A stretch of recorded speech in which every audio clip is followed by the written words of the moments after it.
Hello, everybody, and welcome back to another episode of Wellness Foreplay. We are Dr. Dondi and Marcy Nettles. Hi, guys. We are your hosts, and we always, every time we meet, every Monday, Wednesday, Friday, we ask 4 questions about a certain health topic because we want you to be informed and be a better health advocate. Well, you know, I just had this thought. It's like, we want you to be informed. We want you to be able to be your own health advocate, but we want you to be empowered. Yes. We want you to be your own superhero, right? To be able to make those decisions that you can actually change and alter the projection of your own wellness journey. So super, super excited. Hello, guys. So great to have you on here with us live. But Dr. Dondi, Marcy, I am a former police detective, and you? And I'm a former chiropractor. And together we decided that we wanted to do investigations. We wanted to bring our expertise together and be able to come up with a knowledge that we know is the foreplay for your wellness journey. So are you in the mood? Are you in the mood for another episode? Yes. So first, do you have a little disclaimer you'd like to share? Yes. The information we give here is not intended to prevent, treat, cure, or mitigate any disease or any healthcare conditions.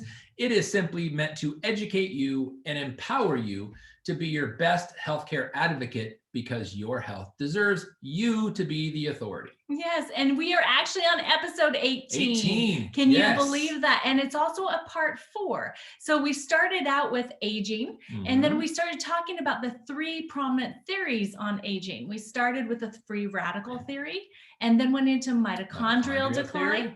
And now we're going to be talking about the SIRTUIN theory. Okay, so we're like an alien or something. I don't know. We'll figure it out. We'll let you guys know what we've learned in this journey. Okay, but seriously, if you've missed any of the previous episodes, please go back and watch them. Get caught up, because these are ways that you truly can have the power to be able to affect how you age moving forward. Yeah. So go check it out. And you can find them here live on Facebook. We're live right now in 3 different locations on Facebook. We're also recording this, so we'll be uploading it to the Dondi and Marcy Nettles YouTube channel. And you can find us on many different podcast platforms out there. So please go find us, subscribe, and we'd love a 5-star review. Yes, we need some of those. Please help us out. Okay, that would be great. So let's get into what are our 4 questions for this episode number 18 on part 4 of aging, the SIRTUIN theory. So question number 1 is, what are SIRTUINs? I've never heard of these before. I know, right? I had never had either. Important. Seriously. And then the second question is, what do SIRTUINs have to do with aging? That's what we're talking about, right? And then the third question, what does SIRTUIN decline feel like? Again, this is a really important part of this episode for you to pay attention to, and just really kind of do an inventory of how you're feeling. And if any of this stuff sounds familiar, you gotta pay close attention.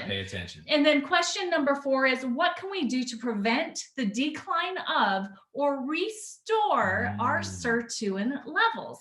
Okay, so you ready for question number 1? I'm ready. All right, question number 1. What?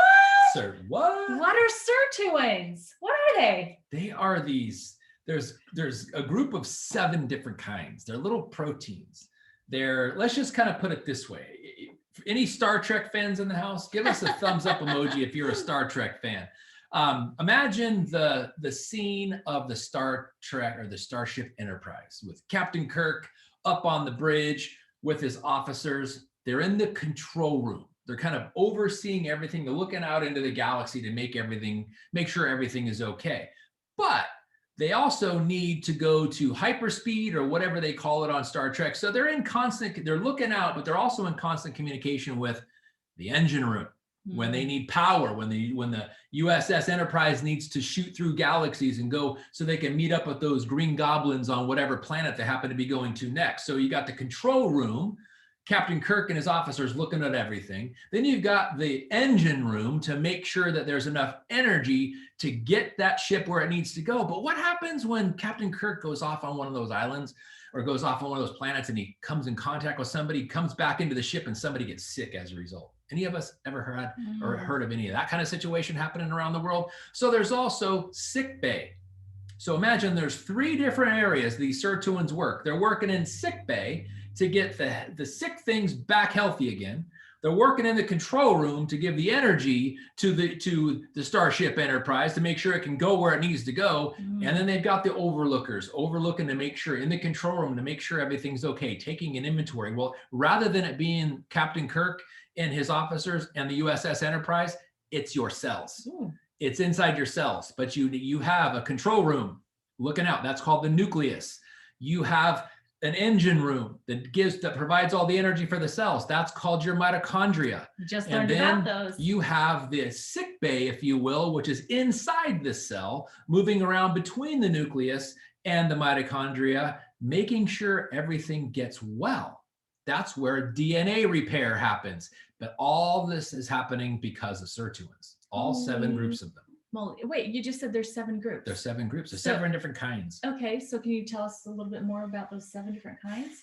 It's not really important for this, but just know that there's 7. Okay. And they all have one thing in common. They have one thing that they need, and we'll talk about that later. They have a certain element that they need, a certain enzyme that they need to do their job. And they're all focusing on cellular and DNA repair. They're focusing on cellular energy, and they're focusing on cellular communication. Yeah. And by the way, guys, there's one more fact that I saw about what Sirtuins are and what they're considered, that many of us, I don't know, maybe more, well, I don't know, I guess it's both men and women, but us women really, but it's called and considered to be the skinny gene. That's huge. So Sirtuins are considered the skinny gene. All right. So that pretty with fat metabolism. And I loved your example of Star Trek too. And it's warp speed. Was it warp speed? Hyperspeed, warp speed. I don't know. It's been a while. Whatever Maybe we'll have to go catch up on that, but not right now. So let's get into question number 2. Just put it this way, throttle down. Yeah. Yeah. But if you don't have the engine room on board, you're not going nowhere. Not going anywhere. So let's talk more about Sirtuins here, All right. okay? So question number 2, what do Sirtuins have to do with aging? Oh my gosh, they have got all kinds of different things. And they have a direct role to play in both stages of aging. Both stages? Yeah. Maybe you should explain both stages. You just brought that up. The first stage of aging is when we start to lose cellular communication, specifically communication inside our cells with the nucleus and the mitochondria, because sick bay is getting overflowed and they're not getting healthy messengers back, which is what Sirtuins are. Sirtuins are messengers. And that first stage of aging deals with lack of cellular communication. And the second stage of aging, and let's just call it maybe the 30s to our 50s is stage 1. Stage 2 is our 50s and beyond. Now we start worrying about DNA damage, DNA mutation, DNA deletions. And Sirtuins play a very key role there. But if we don't handle stage 1 in advance, as early as we possibly can, stage 2 is going to be very problematic. Right. Because the whole thing about preventing DNA damage and preventing mutations and preventing deletions is ensuring that the nucleus, which is the overlooker of the cell, and the mitochondria, which provides the energy for the cell, making sure they are communicating as efficiently as possible, as long as possible, because otherwise the phase 2 of aging is going to be really uncomfortable. It's going to be pretty rocky. So that's okay. So that goes right along with what we talked about with mitochondria, is that the sooner that you get started in taking care of your Sirtuins, the better benefits that you'll experience. Exactly. And some of those health benefits can be supporting your healthy vascular system, which is important, right? How about maintaining cholesterol levels that are already in a healthy range, helping you to maintain that, helping you with healthy inflammatory responses and mental focus. How about heightened mental focus? It can help improve with your mood, your motivation, energy, and so much more. The interesting thing though, just like with the mitochondrial decline as you age, the production of mitochondria, Sirtuins also decline with age. Yes, they absolutely do. Yeah, and they're so vital. They can actually decline by 60% as you're aging. And so the response inside of your cells is definitely not as efficient as it could be as you get older. Yeah. A big part of that is our mobility. how well we move around, because exercise actually improves or increases sirtuin activity. Yeah. And there's other things like every morning for the last several months, I've been cold water plunging. Thank you, Wim Hof, for discovering that freezing thing. And the ideal temperature for me is anywhere between 40 degrees and 57-degree water. It's a little too warm now. It's 66 this morning. But cold water plunging, extreme temperatures of cold for brief periods of time, increases sirtuin activity. But guess what? So does the opposite. So does the increase in heat. So saunas and hot tubs, short doses in there also increase sirtuin levels. But a lot of people don't want to jump in cold water, and not everybody has access to saunas and hot tubs, which is also, but as we age, sirtuins definitely go down. But some of it is because we don't exercise. Some of it we don't necessarily eat right. Some of it we're not experiencing extreme heat and extreme cold for brief periods of time. Well, it sounds like we can participate in two of those things at one time here in Arizona during the summertime. We can go for a walk, getting our exercise in the middle of the day. It's 110 degrees. As long as we stay hydrated, then hey, who knows? I gotta figure out a way to have cold water plunging. That might be helpful, right? It is helpful, okay. Totally. So let's move on to the third question. The third question is, what does sirtuin decline feel like? Okay, so I'm going to read you a long list of what you could be experiencing. And so I just really want you to do an internal, just check things off, make sure you're good, just what you're feeling, okay? Yeah. So this could feel like fatigue. You're just tired all the time. Yeah. No energy. Wake up tired. Wake up tired. You have brain fog. Maybe your memory is not as good as it used to be, or you are forgetful of things quite easily, and just have different types of memory problems. How about mood swings? Oh, never had that before. I have. I'm speaking for myself. A lot. So a lot, right? So those mood swings, it's much better. It is so much better when you can have a balanced mood, right? Yes. Just being sluggish, the energy that you used to have to do everything that you love to do is just not quite there. How about a lack of motivation? Oh yeah. That's a big deal, guys. When you don't feel motivated to do the things that you know you have to do, and you have to dig it up from somewhere, that gets really tiring and it gets old. And sometimes you just give up before you actually accomplish the things that you'd really like to accomplish. How about declined healing, whether that's inside or outside? Vision decline, muscle weakness, confusion. You're just not quite sure what's going on. How about hearing problems, learning disabilities? So if you're experiencing, it's like, something that I actually noticed recently was that it's like, I've always been a certain way in being able to understand and visualize things. And there was a short time period that I was like, what's going on? Because I just felt so confused and I was just not quite sure what was going on. And so I did that internal evaluation and checked out some things and did some tweaks. And here I am back on point again with losing that. Confusion is never a place that you want to live in. No. Let's see here. Joint tension, tightness when you wake up and throughout the day. Immobility, yeah. Yeah, and then again, you just said that, the mobility thing, the lack of mobility. Having gut issues could also be contributed to low sirtuin numbers, headaches, difficulty breathing, and many, many more symptoms that are all related to poor health. So these are all things that you could be experiencing, and the reason, and you might just be contributing them to different things too. You might be contributing them to, having so many different things. It's like in my life, I've contributed different symptoms or problems that I've had to an accident I was involved in, and maybe some prescription medication I had to be on, or I contributed it to, I'm just really, really busy and I'm going all the time. So that's why I feel this way. But sometimes we will make excuses and we will attach the way that we're feeling to an event that happened, where in reality, the event had nothing to do with it. It's your sirtuin levels. And so we've really got to focus on making sure that you understand how you can support your healthy sirtuin levels, and also, increase if you need to as we go along in the aging process. Sound good? Everybody want to know how we can do that? One of those things that they all had in common is energy. Yeah. Oh, yeah. So it's when you have whether it's lack of mental focus or delayed wound healing, everything in your body, from the healing process to just beating your heart to expanding your lungs to blinking your eyes, that all requires energy.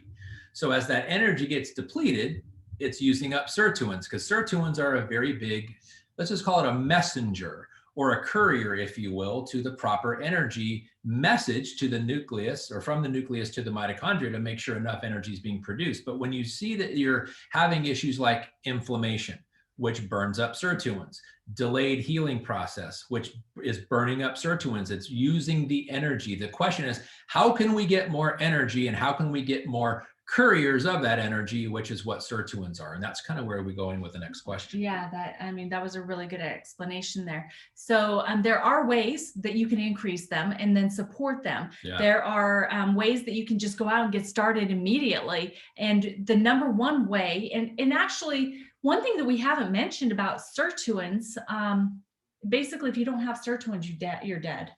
Right? You're dead very quickly. Yeah, like really fast. Within 30 seconds. Yeah. If all of your sirtuins went on strike, you'd be dead in 30 seconds. And so we were just talking about something that you can increase that will help you with that, and that's NAD. NAD, yeah. Also, you probably have, if you've seen it as NAD plus or NADH, which is kind of the hyper courier version of it. But yeah, NAD, which, should I tell them what it stands for? Yeah, absolutely, because I'm not going to even try. Don't try to spell this. This is coming from the doctor, and you don't have to. You totally do not have to know what these words are. The NAD stands for. Just NAD. And by the way, I'm going to tell you this too, just to get it out in the open. It's NAD. It is not NAD. Okay. Not NAD. NAD, because it specifically stands for nicotinamide adenine dinucleotide. Say that 3 times fast. Or don't. Now you've heard it one time. You've heard it one time, and you do not need to know or be able to say it again. You just think of NAD. Right. Capitalized and capital A, capital D, and it's not NAD. Right. And so if you want to go out and do some research on that, we suggest that you do research on good platforms. So going to just Google, no, but what is the good Google? Google Scholar. So if you go to scholar.google.com, it cuts out all the blogs and all the ads and all the clickbait, the distractions. It gives you the real details, real data. Scholar.google.com.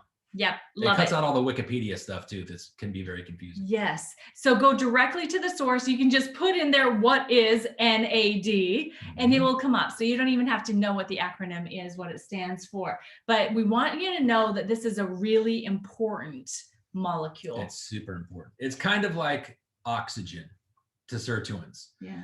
Or oxygen to us. If we run out of oxygen, we die. If sirtuins run out of NAD, they die. It's literally that critical. I mean, it's not like, well, they can get by for a while. No, they can't. Mm-hmm. It is absolutely imperative that NAD be present for sirtuins to do their job. Just like oxygen is present, needs to be present for us to survive. It's literally that critical of a relationship. So this may be the very first time that you're ever even hearing about NAD, and that's okay, because in reality, regular people like me and you are just learning about this molecule inside of our body that is so important. And yet there is a group of people out there that are the gurus for anti-aging and slowing down that aging process in such a way that it's your body working for itself. They have been studying this for a really long time. And so there's those people that are the hyper athletes, that are the just hyper biohackers that have known about this for a long time. So we want you to know there's a lot of research out there, and there's a lot of science that you can go and find. You know what though? I need to correct it. It hasn't been a long time. It's literally been like less than 10 years. Well, 10 years seems like a long time to me. To a 6-year-old, that's a long time. But it really is a very new discovery. And you may have heard about it indirectly. You may not have ever heard NAD or sirtuins, but you've probably heard other key players in the play that they are a very, very big role, but they're kind of a behind the curtains role. You're hearing things about like keto diets, or intermittent fasting, or time restricted eating. Have you ever wondered why they're so popular? Because they directly involve NAD and sirtuins. They just don't talk about it.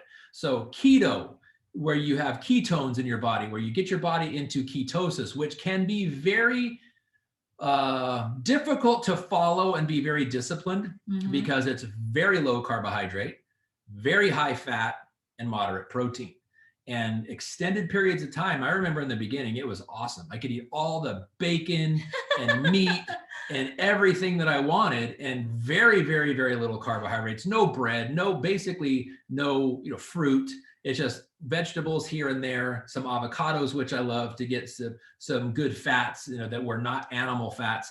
But after a while, it's kind of like you run out of options. It's very difficult, and it gets frustrating to follow, and it's really not that pleasant. No. It is when you see the results on the scale, because most people that do that are looking to burn fat, because it's really, really good at burning fat, ketosis, where you're actually burning fat to use the glucose because you're not taking in any glucose, but it's really difficult to stick to. And then the other is intermittent fasting. That's even worse. Yeah. Starving yourself, voluntary starvation. But it's so big, and I'm gonna try. I know I can just tell you're chomping. You can't wait to talk. But it's such a big deal in 2016. So literally just 5 years ago, the Nobel Prize in Medicine was given to Dr. Osumi for his research into something called autophagy. It's what happens in your cells when you put yourself into a keto type environment or an intermittent fasting or starvation situation. It's very smart what your body does. It eats up all the cellular debris, which is what is called autophagy. It flips off certain switches that waiting for your next meal to come. It's amazing, and it prolongs life. It's why it won the Nobel Prize in Medicine in 2016.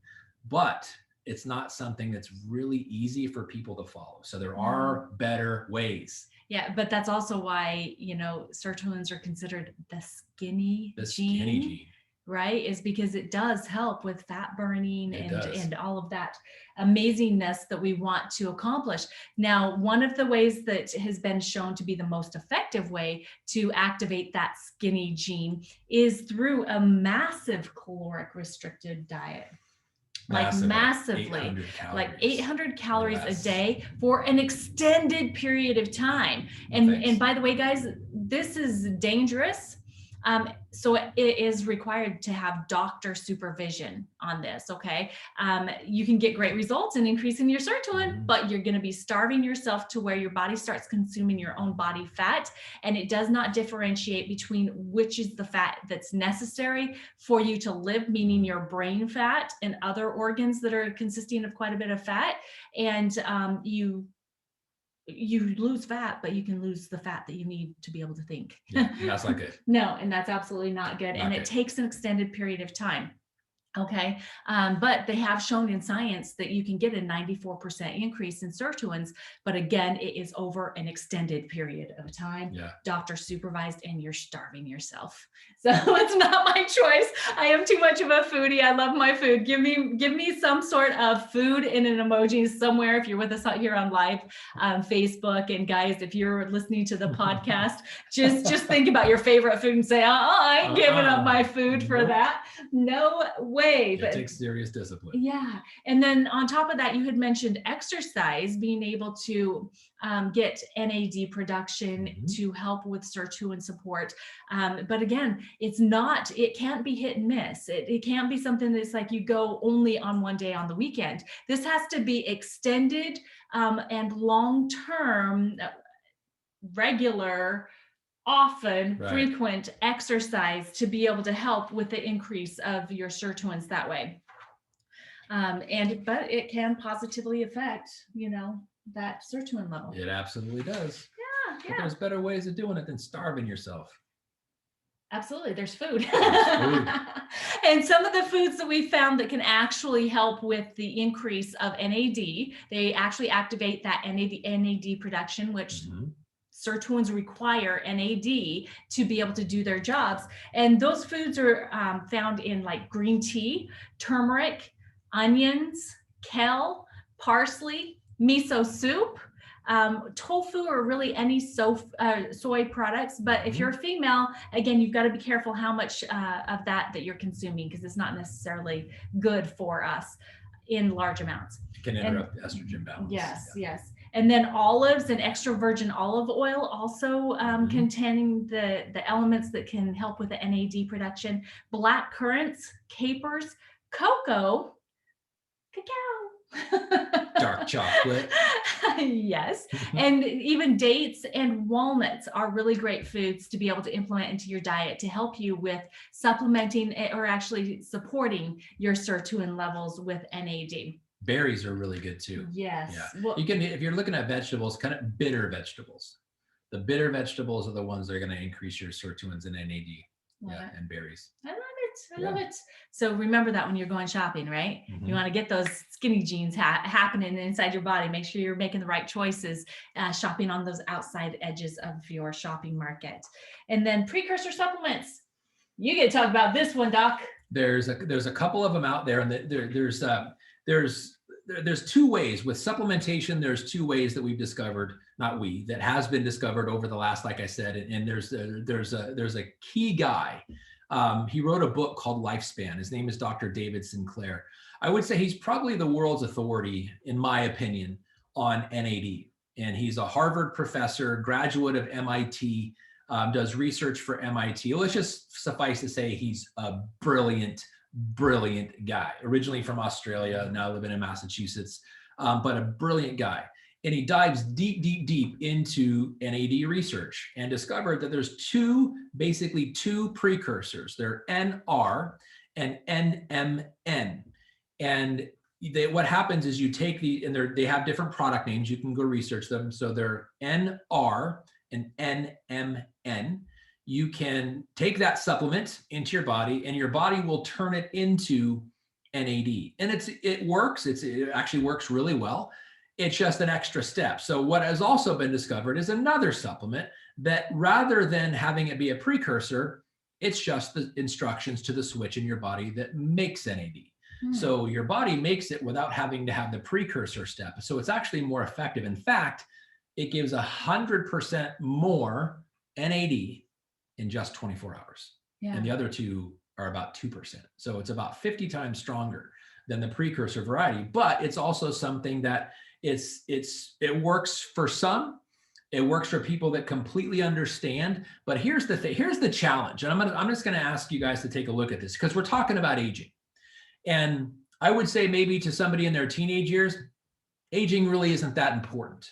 But even somebody in their teenage years or even earlier, or somebody in their 50s, 60s who are already deep into the aging process, we're all going to age. So whether you're 6, 16, or 60, eventually all of us are going to be 75. Yeah. So let's just say that I'm going to be 75 someday. I'm going to be 75 someday. I'm going to be 145. I'm going to be 75 someday. I think most people don't ever really contemplate that because how you look when you're 75 has everything to do with what you do today in preparation of that time frame, whether it's 5 years away, 50 years away, or 74 years away. It's just a matter of what you do now will determine how you look, how you feel, and how you function when you're 75 or older. And when we are 75 and now we're looking to get healthy, for the most part, it's too late. You can do certain things, but you should have focused on it decades back. And that's really the thing about aging is inevitable. It's how we go through it that really defines our life. And the earlier we are making very important decisions so that when we become 75, we look great, we feel great, and we get around like we want to. That really, really depends on how you feel when you're 75 has everything to do with what you do now. Yes. You know, and I would actually even just add in there, you said how we go through it in the aging process. I would actually say it's how we support it. How we support it, yeah. Because that's our ability to take ownership and be empowered in this aging process. And that's what we want you to know is that you have amazing abilities inside of your body that if you make the decision to activate them, that they can give you a completely different, And just like we talked about on episode reference free radical, damage or free radical theory on aging in activating the NRF2 pathway. We talk all about that. Go and find that episode because you will absolutely get so much out of it. That would have been episode number 16. And then on episode number 17, we talked about the mitochondrial pathway, which is the NRF1 pathway. And so today we want to explain to you another pathway that is the NAD pathway. Guess what that has to do with, guys? The skinny gene, right? I mean, Sirtuin function. I know, but I'm stuck on that skinny gene. Yes. You know, I'm sure many other people are too. But yes, it is the sirtuins all the way around, because communication amongst all those different aspects of your cell are so vitally important. And so activating the NAD pathway, it's just a flipping of a switch by using nutrigenomics. And I explained that as well in the last episode. And that's basically just using natural plants and plant compounds to be able to positively affect your own DNA for a better outcome. Okay. And so these compounds they're amazing. They are the best tool that you can have in your tool belt as you're going through this aging process. I'm seriously, I mean, the one that we use and that Don D already referenced in actually increasing the NAD and sirtuin activity by 100% in just 24 hours of flipping that switch. We are actually enjoying support for a healthy longevity, so a long lifespan. That removal of cellular waste that you mentioned, Autophagy. the autophagy.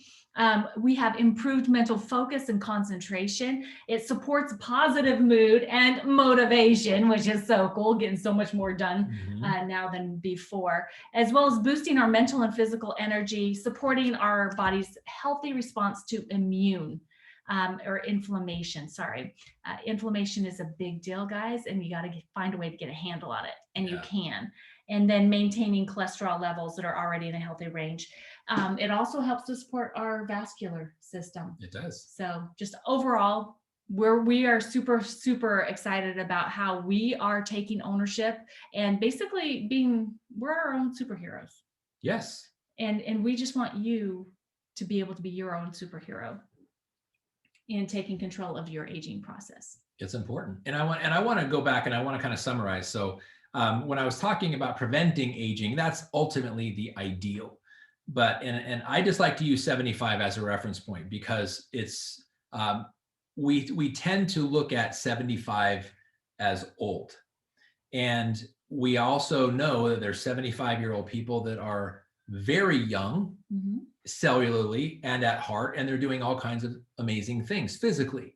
And then there's other people that even well before 75 has started to decline physically, and they just look it and they feel it, and it shows in their life. So the key is that, as I started earlier in this episode, talking about the two phases of aging. So phase one of aging is when we get into our late 20s, early 30s, maybe through our 50s. It's where we're focusing on, or what happens, the thing that goes sideways in that first phase of aging is cellular communication. The cellular energy needs and the cellular energy production, the communication between the two. The nucleus defines the need because it's the overseer, if you remember, and the mitochondria is the engine room. It provides the energy. Well, if they're not able to communicate with one another, we start to have problems. And that's where sirtuins play a major role in communicating the message from the nucleus to the mitochondria. So the mitochondria knows how much energy to produce based on the needs of the cell. That's phase one. Preserving that is ideal. Maximizing that is ideal. But if you don't learn about these things until you're into phase two of aging, which is the 50s and beyond, 50s, 60s, 70s and beyond, you can't go back, obviously.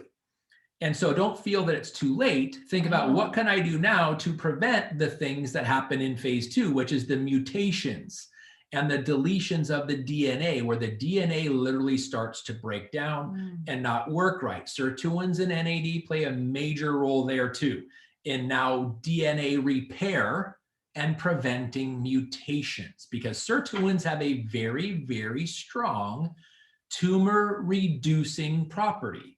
And so when we focus on whether we're in phase one, it's all about prevention, improving our mitochondria function and communication with our cells. Phase two of aging, in our 50s and beyond, it's all about cellular repair, DNA repair, and preventing mutations. And that's where Sirtuins and NAD play a major role. So it plays a major role in both. Depends on what stage we're in on how much attention we should give it. Yeah. And that nutrigenomics, nutrition and natural compounds, how it affects our genes in a positive way. It's the best way for you to be able to be proactive instead of reactive in your wellness. Yes. Yeah. It's always a better approach to be proactive. I love it. Always. I love it. Well, I think that we gave you guys a lot to chew on. Remember, don't let yourself get overwhelmed or stressed with this information. Pick one or two things that you want to either get more information on or you want to implement into your life today and start doing it, because the only way that you're going to have the benefit from the knowledge that we are hoping that you're taking from this is if you implement it. Yes. Right. So pick one or two things. And if you'd like more information, we would love to share with you. Please just go to dondiandmarcy.com and contact us through the contact option there on that webpage, because we'd love to have that interaction with you. Yes. And we'd love to give you guys a challenge. We would absolutely love for each one of you to take some responsibility in sharing this information and just share it out with one person today. If you've already done it, share it out to one more. That would be awesome, because the more people that we can help take ownership and feel empowered in their wellness journey, the healthier this whole world is going to be ultimately, because of that ripple effect or the butterfly effect. So let's share the knowledge. Because you're worth it. Yeah. And it always, when you're on an aging journey, you're on a wellness journey, it's always better to do it in groups of people. So you've got some people cheering you on. And if you're having a bad day, people that can lift you up.